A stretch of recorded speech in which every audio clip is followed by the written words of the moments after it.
सबको मेरा प्रणाम है, नमस्कार है प्यारे बच्चों। कट ऑफ क्या होगा, ये बहुत बड़ा सवाल है। बच्चे बहुत ज्यादा मैसेज कर रहे हैं, बहुत सारे मीडिया वाले भी आते हैं कि सर कट ऑफ पे आप बयान दीजिए वगैरह वगैरह वगैरह। तो आंसर की का इंतजार था हमको भी। तो ये जो कट ऑफ अभी हम बता रहे हैं मेरे दोस्त, ये एक्सपेक्टेड है, थोड़ा बहुत इधर उधर हो सकता है। तो आइए हम कट ऑफ 2022 ग्रुप डी का जो है आफ्टर आंसर की बात कर लेते हैं। आफ्टर आंसर की क्या रह सकता है, हम इस पे बात करते हैं। चला कि अब आंसर की आ चुका है, अब ग्रुप डी का कट ऑफ क्या हो सकता है। क्योंकि हमको भी आंसर की का इंतजार था कि जब आंसर की आएगा हम क्वेश्चन को अपनी आंखों से देख लेंगे तभी कट ऑफ बताएंगे। बार बार कट ऑफ बता के बच्चों को परेशान करने का कोई मतलब नहीं है, इसीलिए अभी तक मेरा कट ऑफ पे कोई वीडियो नहीं आया था, ये पहला वीडियो है। क्योंकि जब तक आप क्वेश्चन को रियल रूप में देख नहीं पाते, क्योंकि जब एग्जाम हॉल से बच्चे बाहर आते हैं तो वो क्वेश्चन नहीं बता पाते हैं, तो वो एक्सपेक्टेड क्वेश्चन पे और ज्यादा मामला गड़बड़ हो जाता है। इसीलिए मैंने आंसर की आने का वेट किया। अब आंसर की आ चुका है, तो जो एनालाइजेशन है जो हमने किया है वो आप तक हम पहुंचा रहे हैं, ये एक्सपेक्टेड है, गौर फरमाइएगा। पहले तो 2022 का जो कट ऑफ है ये किन किन बातों पर निर्भर करेगा, हम आते हैं उस पर कि कट ऑफ को प्रभावित करने वाले क्या क्या कारक हो सकते हैं। तो कट ऑफ को प्रभावित करने वाले कारक पहले तो चूंकि जोन वाइज एग्जाम हुआ है, तो जोन वाइज एग्जाम हुआ है तो अलग अलग जोन का कट ऑफ में बहुत ज्यादा का अंतर दिखाई देगा, पहली बात। दूसरा, साइंस के क्वेश्चन मॉडरेट टू टफ रहे हैं तो ये भी कट ऑफ को बहुत ज्यादा प्रभावित करेगा। उसके बाद कैटेगरी आपका क्या है, क्या आप जनरल से आते हैं, क्या आप ओबीसी हैं, एससी हैं, एसटी हैं, या ईडब्ल्यूएस से आते हैं, या फिजिकली हैंडीकैप्ड हैं, या अप्रेंटिसशिप है, तो ये भी इफेक्ट करेगा। परसेंटाइल भी बहुत ज्यादा इफेक्ट करेगा। अगर आप बहुत ज्यादा सोच के बैठे हुए हैं तो वैसा नहीं होना है, कम जाएगा कट ऑफ। नॉर्मलाइजेशन में एक एक बच्चे का 15-15 नंबर बढ़ जाता था, तो वैसा नहीं होना है। तो परसेंटाइल भी आपके कट ऑफ को बहुत ज्यादा प्रभावित करेगा। मतलब अब परसेंटाइल क्या प्रभावित करेगा, तो परसेंटाइल कट ऑफ को ज्यादा नहीं जाने देगा, उसको कम करेगा। फिर उसके बाद आते हैं हम फर्स्ट और सेकंड फेज का जो कट ऑफ है वो कम रहेगा अन्य फेज की तुलना में। जो पहला 2 फेज था उसका कट ऑफ कम रहेगा अन्य फेजेस की तुलना में। तो हमने कहा चला जी कि जोन वाइज एग्जाम हुआ है तो ये बहुत ज्यादा इफेक्ट करेगा, किसी जोन का कम, किसी जोन का बहुत ज्यादा होगा। साइंस का क्वेश्चन मॉडरेट टू टफ रहा, ये इफेक्ट करेगा। परसेंटाइल ये भी इफेक्ट करेगा। और फर्स्ट एंड सेकंड फेज का जो कट ऑफ है वो कम रहेगा अन्य फेजेस के तुलना में। फिर हम आते हैं चला जी कि 2018 में क्या कट ऑफ था। 2018 में मेरे दोस्त 1.6 करोड़, 2018 में अगर हम बात करें 1.6 करोड़ लोगों ने फॉर्म भरा था और 60,000 वैकेंसियां थी, तब का ये कट ऑफ था। हम 2 बोर्ड का लेते हैं, एक इलाहाबाद का लेते हैं और एक कलकत्ता का लेते हैं, जो हाईएस्ट था। हम हाईएस्ट की बात कर रहे हैं, जो हाईएस्ट की अगर हम बात करें तो इलाहाबाद और कलकत्ता। कलकत्ता सबसे हाईएस्ट रहा था पिछले बार। तो यूआर का देखिए 74.5 था, कब, जब 1.6 करोड़ फॉर्म गिरे थे और 60,000 वैकेंसी था।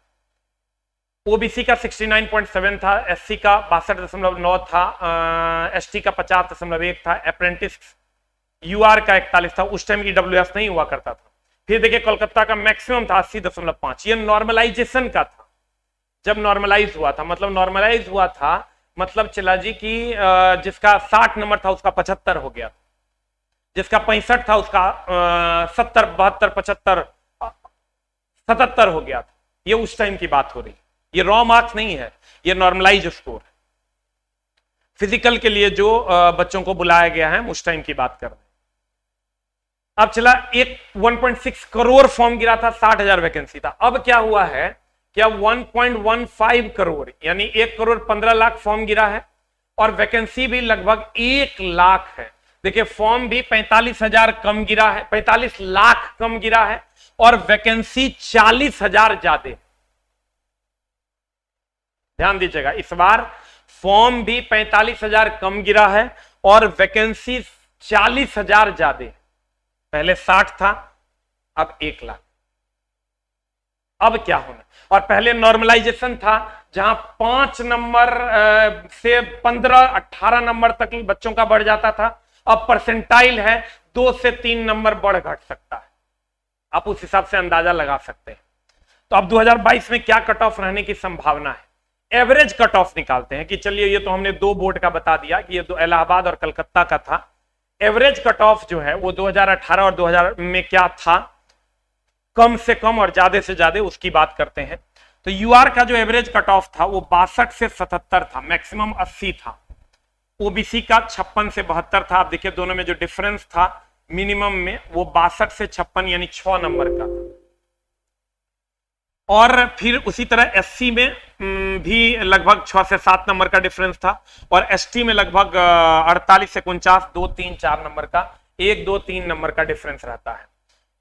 मतलब यूआर और ओबीसी के बीच में 4 से 5 नंबर का गैप रहेगा, और ओबीसी और एससी के बीच में 5 से 6, 7 नंबर का गैप रहेगा, और ये दोनों के बीच में 4 नंबर का गैप रहेगा। और अप्रेंटिसशिप वालों के लिए 40 से 45 नंबर तक मिनिमम जो उसका क्वालिफाइंग था उतने में हो गया था।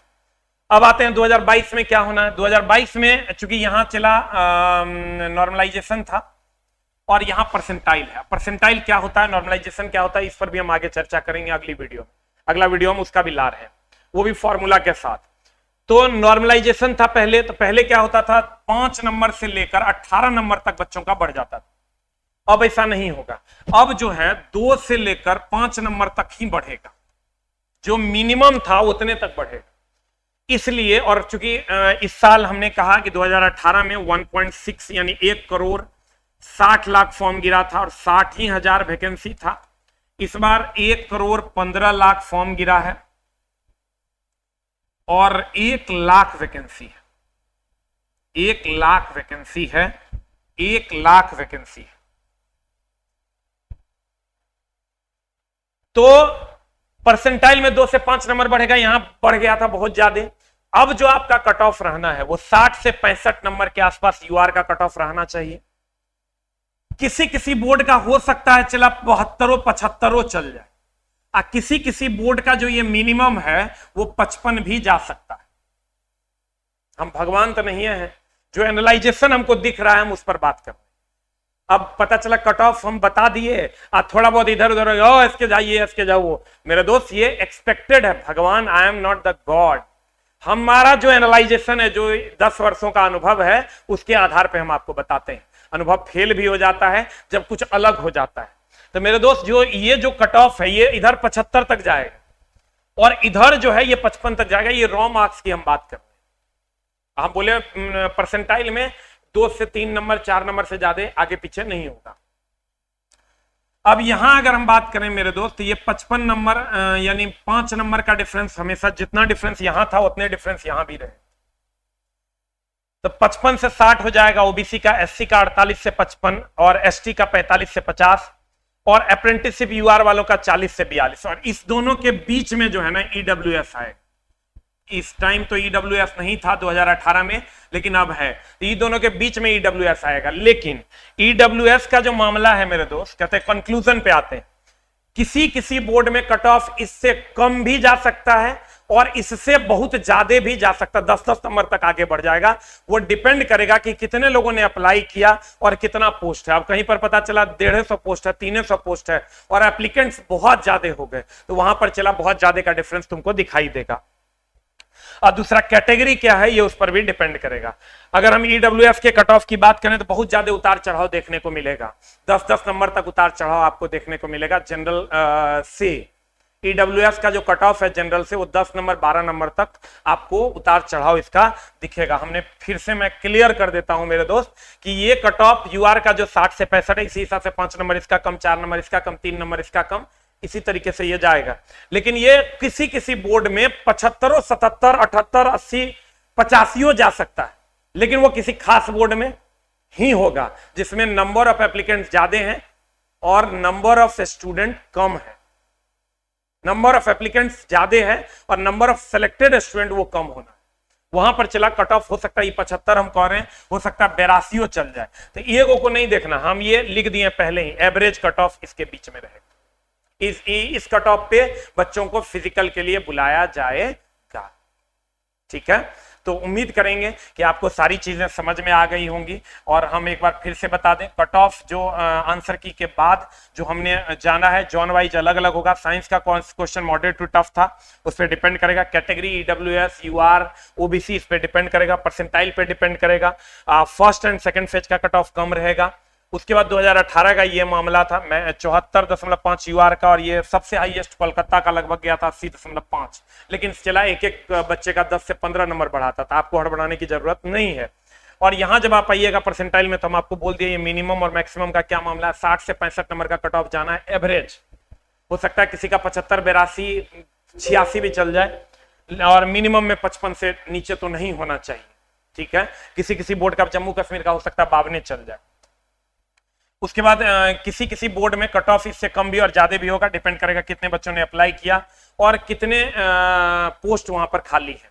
और ईडब्ल्यूएस का कट ऑफ में बहुत ज्यादा का उतार चढ़ाव देखने को मिले। Thank you very much, love you all. और एकदम टेंशन और हरास में नहीं जाना है, क्योंकि मेरे दोस्त आगे ढेर सारी वैकेंसियां आनी है। आपको यह समझ लेना है कि 2023, 2024 ये स्टूडेंट के लिए गोल्डन ईयर है, क्योंकि 2024 में सेंट्रल का चुनाव है और 2025 में स्टेट का चुनाव है बिहार सरकार का।